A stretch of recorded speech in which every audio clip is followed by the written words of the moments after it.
Doo-doo-doo-doo-doo. Oh, it's that limit break Beyblade again. What is it? Hyperion burst? Cause it bursts a lot?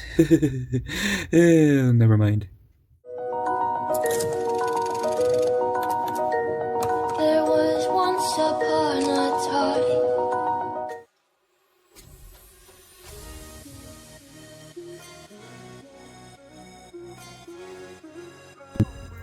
Hello everyone, welcome back to my channel, or welcome if you're new. And if you're new, please subscribe, like this video, share this video, or leave a comment.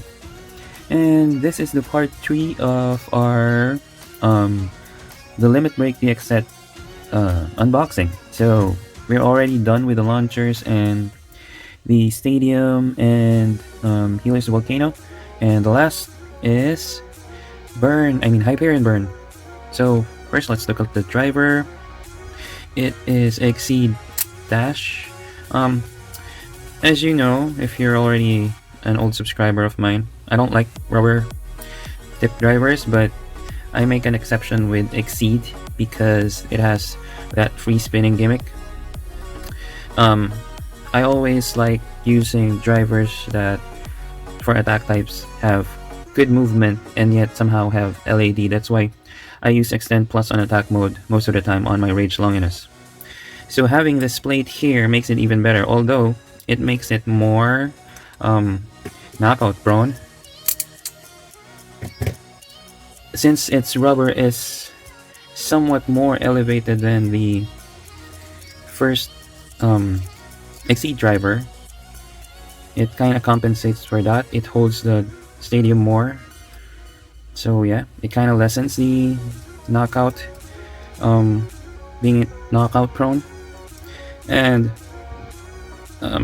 you can see the free spinning part because we have the Z chip, the X chip. This is how you remove it. You push it from the center and then just pull it out. As you can see, it's way more free spinning compared to this. And yeah, the height of the rubber is somewhat taller. I don't know if is it because I've used this, but I don't use this much. And yes, you can put this. That looks nice, all red. Which is the heavier driver?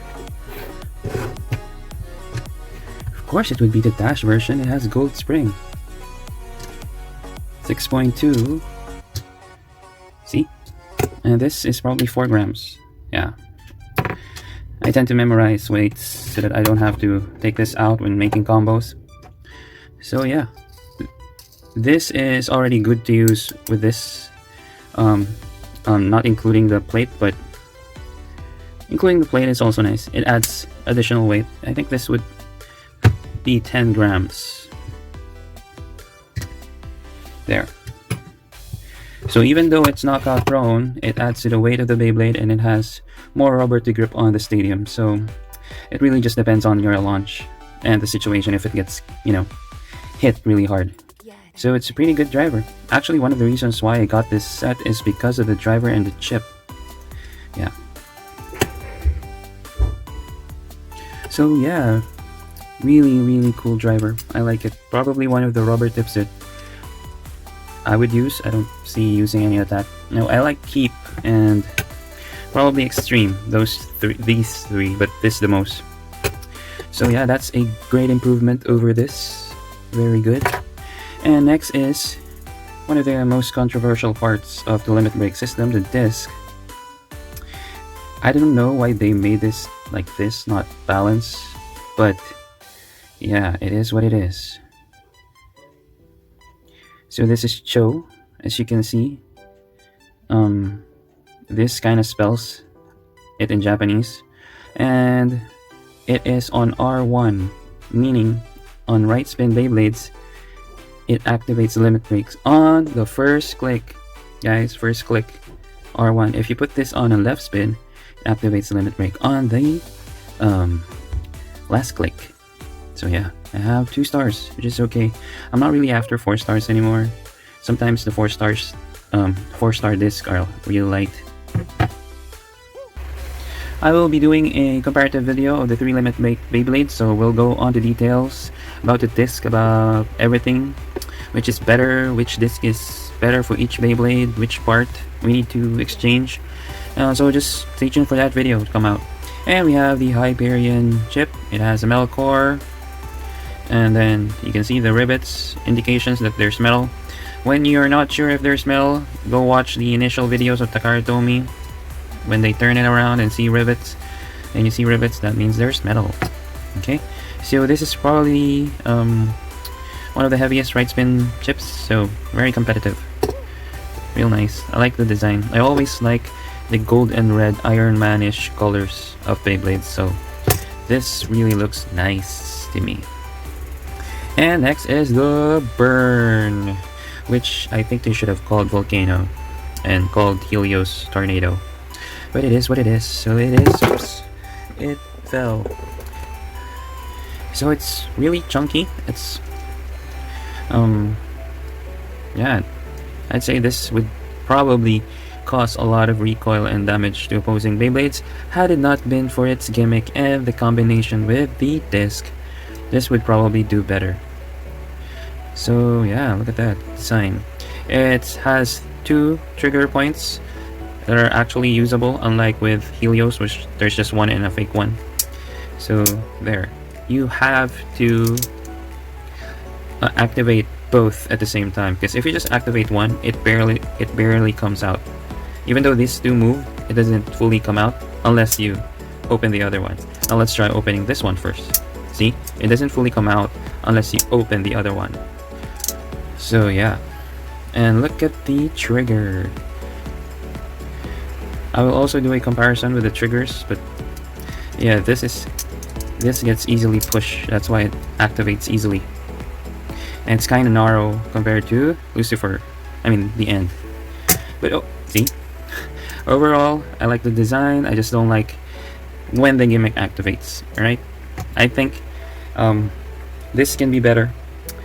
It's the disc, really, that needs to go. So yeah, let's put this together.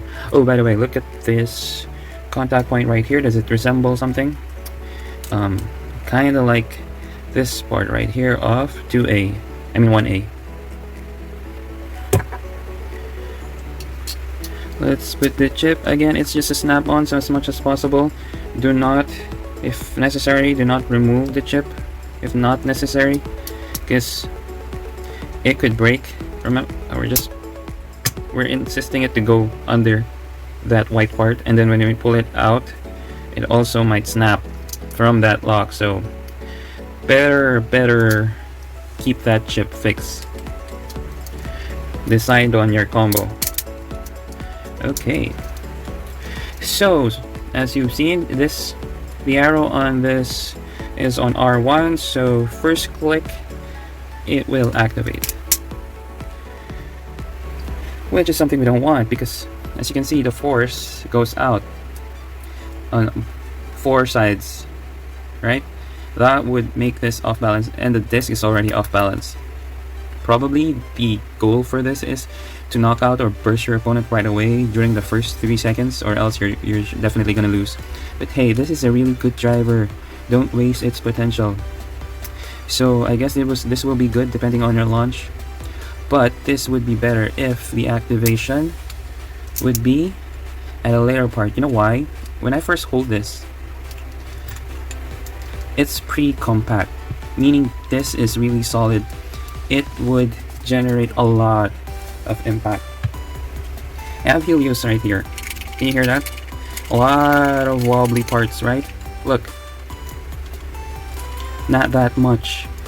Meaning this would really cause some serious damage. That's what I like about double chassis. It makes the Beyblade more compact, especially for the attack types. This is really nice. So it's like wasted potential for this if we activate the gimmick right away. If we activate it,